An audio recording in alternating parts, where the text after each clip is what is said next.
Following LaPortia had to be a very terrifying prospect this week. Sonica Vade, here we go, Sonica. Where did that come from? Who is that girl? To me, Sonica was kind of like a pool shark who sort of fumbles the cue and is like, I don't know what I'm doing, it's my first time here. And then when everybody lays their money down, she's like, you know, 8-ball, corner pocket, clears the table, takes the money and runs. Who was that girl? I don't know, I don't care. I'm just so happy she showed up. How can you see into my eyes? Her lilty voice at the beginning of that came in, but she had this killer look in her eyes. Like open doors. And I was like, wait, are we connecting? What just happened?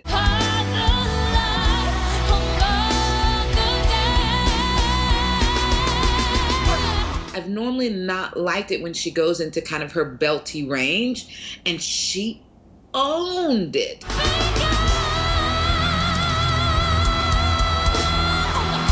There was a distinct change from the time LaPortia stepped on that stage for the rest of the show. I love that you followed LaPortia going, hey, wait a minute. Hey.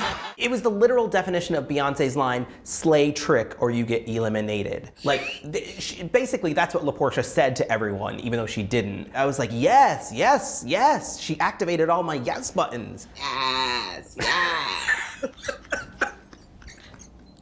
We're going there this week. That's what happened. Well, I go online sometimes, but everyone's spelling is really bad. It's depressing. But anyway, those two slayed. There were some other people who were quite good this week. Yes. Everyone was sort of left in their dust, but there were 5 people I felt who did enough to remind us that with the right combination of song choices and performances, they too could give those ladies a run for their money. Yes, Mackenzie. I thought his Wednesday night was better than his Thursday night. I thought Thursday night was a little expected. Watch the flames fly high into the night. I got nothing against Ed Sheeran, but he can't be the only white guy with a guitar that writes songs. Like, there's got to be somebody else. Y'all can't find anybody else. There have to be other artists that they could maybe cover, like a John Mayer or Jason Mraz. Cover a female singer-songwriter. They could try that. Surprise us, and I think Mackenzie, not being the most powerful vocalist, there are moments where his voice gets swallowed by the band. He needs creativity and surprise. Yes. Always. And I know he gets a lot of comparisons to Chris Allen. His voice is not as strong as Chris Allen. No. It's not. It's nowhere, he is nowhere near the range of Chris Allen.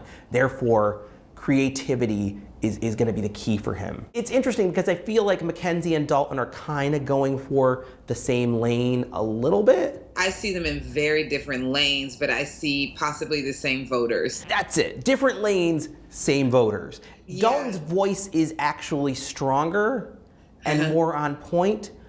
I don't think I fully always buy what he's selling. David Cook is probably one of the biggest reasons that I approach my songs the way I do. David Cook was an incredible song arranger who took huge risks and they always paid off, but that's because there was always heart and authenticity in every performance. That was David Cook's #1 calling card, was heart and authenticity. And I felt like Hey There Delilah was just sort of rearranged for the heck of it.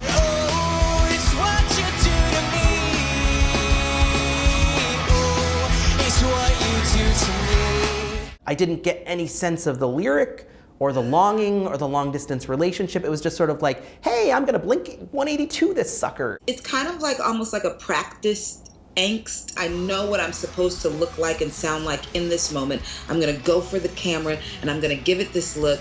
And so it doesn't seem authentic to us. I think it's well done, it's well executed, all of that. It just doesn't come across as authentic. It's more like, hey, this is my line in my boy band part, and this is where I do this, and then I go back to my little corner. And I was reminded of I Am 5 today, that he was in that boy band. Maybe that's why. It should not be confused with the legendary British boy band 5, who sang When the Lights Go Out. Baby, when the lights go out. Oh.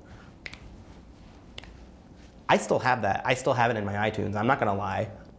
I never lie on this show. I'm not like J-Lo. She was in the top 3. We thought she was gonna win. Maybe she thought she was gonna win. She threw Eye of Newt into the pot to try and stop her. We say goodbye to Haley, ladies and gentlemen.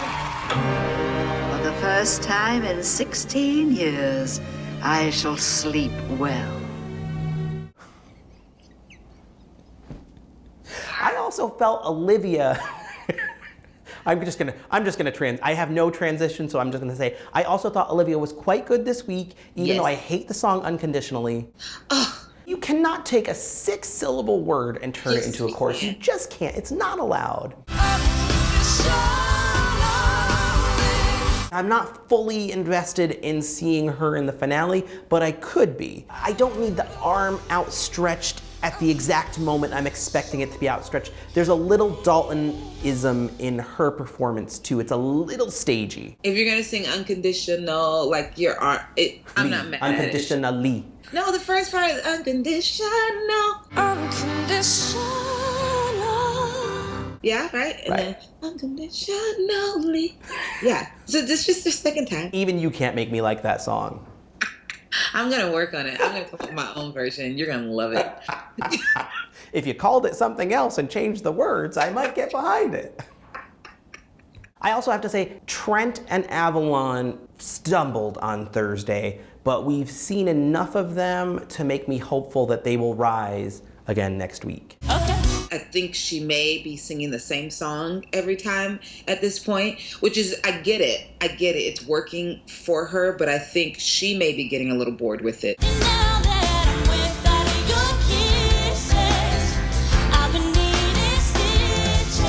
So she may need to change it up for her to get into the song. It can't just be all flirty swag. I don't flirt, I just say what I want. She needs to pick a song that means the world to her and that shows us a vulnerable side. Yes. She has to. Otherwise, she could be a shock early exit. Go to hell. Now, Trent, I just think it's the wrong song for his voice. And the wrong key, right? Well, it started so high. This song like jumps octaves, so I don't know that there was a great key, which makes me think it was the wrong song.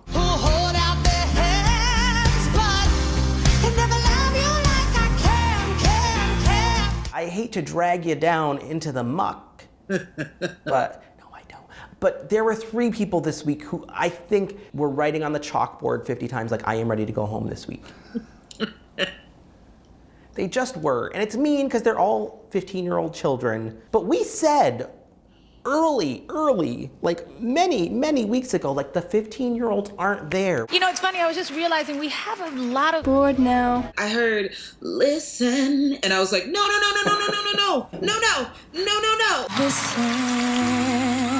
If she can't connect to I Put a Spell on You, listen is never gonna, that's never gonna come. But now I've gotta find,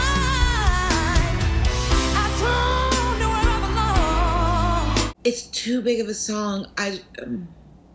Who let her do it? Who did that? Can we blame J-Lo? You were my number 5 to go there. We didn't all agree on everything. We cannot blame J-Lo. We might have to blame her mom in the corner singing along with her. We may have to blame Brenda K. Starr. I felt the same way during Tristan's performance as I did during Gianna's. Like, someone has to make this stop. You're a beautiful girl and you're all in a world and Both of those girls have some talent, but they are not ready for this primetime debacle. I feel like her placement, like where she places her tone and her wherever she places it, puts a cap on it and causes it to be flat pretty consistently. you're just doing your thing.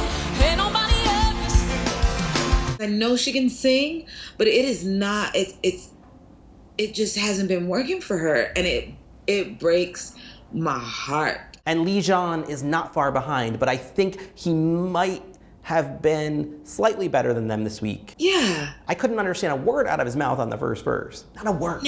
Come on, skinny love, just last the end. I don't feel like that song had any particular meaning to him.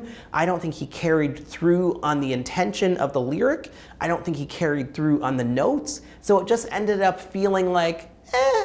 And I told you to be kind, and I told you to be balanced, and I told you to be fun.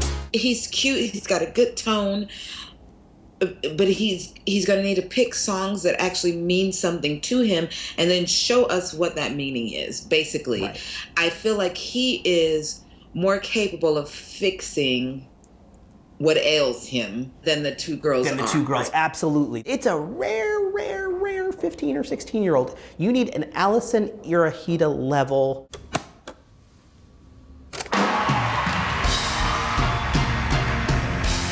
Otherwise, 15's just too young. It's young. J-Lo loves that 15-ness though, doesn't she? Come closer. I'm not sure since she's so shocked about it. She didn't even notice.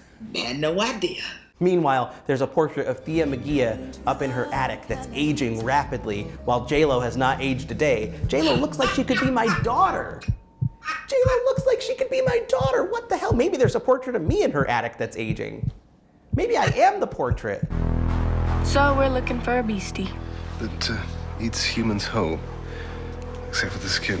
You said memories become stories when we forget them. Maybe some of them become songs.